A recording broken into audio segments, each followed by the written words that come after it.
নাবালিকা অপহরণের অভিযোগ দায়ের হওয়ার পরও সুষ্ঠু বিচারের বাণী নিভৃতে কেঁদে চলেছে। মহিলা থানার ভূমিকা নিয়ে প্রশ্ন তুলেছেন আমজনতা। ফুচকা নেতার সামনে আলাপে মহিলা থানার গোপনীয়তা বহাল থাকে, অথচ সাংবাদিকরা গেলেই নাকি গোপনীয়তা বজায় থাকে না। প্রশ্ন হলো, কে ওই ফুচকা নেতা? তার সাথে মহিলা থানার এত দহরম মহরম কেন? প্রশ্ন জনসাধারণের। ঘটনার বিবরণে প্রকাশ, রবিবার সকালবেলা খোয়াই পেটনিছড়া এলাকায় প্রকাশ্য দিবালোকে এক নাবালিকাকে অপহরণ করা হয় বলে পরিবারের সদস্যদের অভিযোগ। পরবর্তীতে ঘটনাটি খোয়াই মহিলা থানা নজরে নিয়ে আসার জন্য পরিবারের সদস্যরা মহিলা থানায় গেলে দেখা গেল জেলার এসপি থানা পরিদর্শন করবেন। পরে থানা সকলেই ব্যস্ত। প্রায় 2 ঘন্টা সেই হতভাগা নাবালিকার পরিবারকে মহিলা থানায় বসিয়ে রাখা হলো। পরে মহিলা থানার ওসির সঙ্গে দেখা করে গোটা বিষয়টি ওনাদের নজরে নিয়ে আসেন দুপুর প্রায় 1:30 নাগাদ। কিন্তু বিষয়টি নজরে নেওয়ার পরও মহিলা থানার কোনো ভূমিকা নেই। বলতে গেলে পরিবারের তরফ থেকে বিভিন্ন সূত্র লাগিয়ে ওই বিষয়টির 80% কাজ সম্পন্ন করা হয়। কে অপহরণ করলো, কোন গাড়ি দিয়ে বা গাড়ির চালককে সবকিছুই করে ফেলেন মেয়ের পরিবার।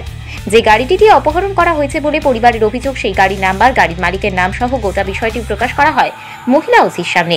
কিন্তু এত কিছুর পরও নাবালিকা অপহরণের কাণ্ড নিয়ে মহিলা থানার সেই রকম ভূমিকা সন্ধ্যার আগ পর্যন্ত প্রত্যক্ষ করা যায়নি। সারাদিন হা পিত্তেশের মাধ্যমেই পরিবার চেয়ে রইল থানার দিকে। পরে বাধ্য হয়ে বিষয়টি ঊর্ধ্বতন কর্তৃপক্ষের নজরে নিয়ে যাওয়ার পর সন্ধ্যার পর থেকে টনকটরে রাষ্ট্রপতি কালার্স পুরস্কারপ্রাপ্ত খোয়াই মহিলা থানার একাংশে শুরু হয় তাদের তদন্ত। দেখা যায় গুটি গুটি পায়ে সময় এগিয়ে যাওয়ার পর প্রথমে অপহরণের কাজে ব্যবহৃত গাড়ির চালককে থানায় আসতে, এরপর শুরু হয় তাকে জিজ্ঞাসাবাদ। একে একে ডেকে আনা হয় অভিযুক্তদের পরিবারের সদস্যদের। পরবর্তীতে দেখা যায় অভিযুক্ত ব্যক্তিদের তরফে খোয়াই বনকর এলাকার এক ফুচকা ডাক সাইটের নেতাকে থানায় আসতে। জামাই আদরে সেই ডাক সাইটের নেতাকে থানায় ওসির কক্ষে বসিয়ে শুরু হয় তদন্ত। একবারের জন্য মহিলা থানার ওসি তদন্তের গোপনীয়তা বজায় রাখার জন্য ডাক সাইটের নেতাকে কক্ষ ত্যাগ করতে বলেননি। হতাশ করার মতন বিষয় এটাই যে একটা সময় রাত 9টার পর দ্বিতীয়বার ওই ঘটনার সঙ্গে যুক্ত এক ব্যক্তিকে থানায় ডেকে আনার পর যখন ওসি সাহেবা সেখানে উপস্থিত সাংবাদিকদের তদন্তের গোপনীয়তা বজায় রাখার জন্য একটু বাইরে যেতে বলেন, কিন্তু সবান্ধবে চেয়ার দখল করে বসে থাকেন সেই তথাকথিত ফুচকা নেতা। গোটা বিষয়টি নিয়ে সাংবাদিকরা আপত্তি তোলেন। এতে মহিলা থানার একবার দায়িত্বপ্রাপ্ত আধিকারিককে প্রশ্ন করা হয়, সাংবাদিকদের সামনে তদন্তের বিষয় নিয়ে বললে তদন্তের গোপনীয়তা প্রকাশ্যে আসবে, তাহলে ওই নেতাকে কেন জামাই আদরের ভেতরে বসিয়ে রাখা হয়েছে? তখন কোনো ধরনের জবাব দিতে না পেরে সেই নেতাকেও কক্ষ ত্যাগ করাতে বাধ্য করানো হয়। অবাক লাগে রাষ্ট্রপতি কালার্স পুরস্কারপ্রাপ্ত পুলিশ প্রশাসনের ওই ধরনের চেহারা উঠে আসছে খোদ শহরের বুকে গড়ে ওঠা মা বোনদের একমাত্র বিশ্বাসের আশ্রয়স্থল মহিলা থানা থেকে। দেখা গেল থানার অভ্যন্তরে সংবাদ মাধ্যমের উপস্থিতি নিয়ে কিছুটা হলেও বিরক্ত ছিলেন ম্যাডাম মহোদয়া। কিভাবে সকাল পেরিয়ে দুপুর, দুপুর পেরিয়ে বিকেল, শেষে সন্ধ্যা ঘনিয়ে রাত এলো, কিন্তু সেই হতভাগা নাবালিকা মেয়ের বাবার কষ্টটা কেউ দেখল না। সে যাই হোক, এক রাত পেরিয়ে গেল ঠিকই, হয়তোবা নিজের মেয়েকে কাছে ফিরে পাবেন অসহায় মা বাবা, এমন আশা রাখছেন খোয়াইবাসী। তো ঘটনাটা হয়েছে আজকে সকালবেলার থেকে আমার ভাগ্নিরে পাওয়া যেতেছে না আর কি। তো বিশেষ করে কাহিনীটা কি হয়েছে যে এরকম, এটা টোটালি একটা কাহিনীর মতো চলতেছে আর কি এখন পর্যন্ত আমরা যতটুকু বুঝতে পারতেছি। তো সকালবেলা থেকে একটা সন্দেহজনকভাবে একটা ইকো গাড়ি, যার নাম্বার সম্ভবত না ঠিক, যার নাম্বারটা আমরা বার করলাম, এটার নাম্বারটা হলো TR06B0201। হ্যাঁ, তো গাড়িটার যে মালিক বা যে চালক তার নাম হচ্ছে জয়দীপ দেবনাথ। তো ও বনকরের বাড়ি।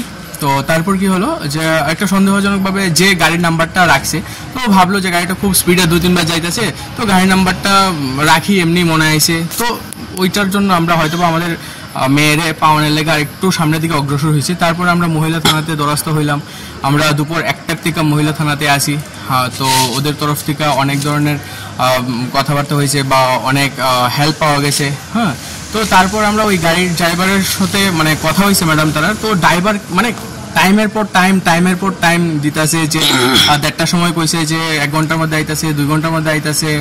তারপরে একবার কইছে মেয়ে আছে ওদের সঙ্গে, একবার কইছে মেয়ে নাই, ওর সঙ্গে আরেকজন আছে, ছেলের নাম লব দাস, বাড়ি বনকর এলাকাতে। তো এতটুকু শুনতে পারলাম। তারপর এখন দেখা যায়, এখন তো যে ড্রাইভারে আমাদের ওমেন্স পিএসে ইয়েতে আনা হয়েছে, ধরা হয়েছে ওরে। তো ওর গাড়িও রাখা হয়েছে। তো ওর সাথে এখন কথাবার্তা চলতেছে, জিজ্ঞেস করা হইতেছে যে আমাদের মেয়ে কোথায়। কারণ আমাদের পরিবার এখন অনেকটাই চিন্তিত যে দিন দুপুরের মধ্যে যদি বাচ্চারা বাড়িতে না থাকতে পারে, তার মধ্যে আমাদের যে বাচ্চা মেয়ে ও একদম কম বয়সের। হ্যাঁ, তো এখন সাবালিকা হয়নি, তো সেটাই আর কি। তো এখন আমাদের এটাই যে আমাদের মেয়ে কি কোথায় আমরা এখন কিছু বুঝতে পারছি না। তো যে অপহরণ করেছে তার নাম কি? যে অপহরণ করেছে, যে ড্রাইভার, ওনার নাম তো হচ্ছে আপনার জয়দীপ দেবনাথ। হ্যাঁ, আর যার সঙ্গে ছিল ওর নাম আমরা যতটুকু জানতে পারলাম লব দাস, বাড়ি বনকর এলাকাতে।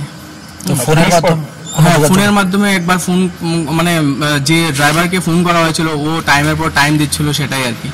কি বলেছে ও প্রথম বলছে যে হ্যাঁ, প্রথমে তো বলেছে না নেই ওদের সঙ্গে কিছু, ও নাকি মাসির বাড়িতে গিয়েছে। তারপর বলছে 2-3 বার বলার পর বলছে যে হ্যাঁ আমাদের সঙ্গেই আছে, নিয়ে আসছি। তারপর কিছুক্ষণ পর আবার ফোন করা হচ্ছে, বললো যে না ওরা জানেই না যে ওকে যেখানটায় নামিয়ে দিয়েছিল সেখানটায় নাকি নেই। তো এইসব করে চলছে।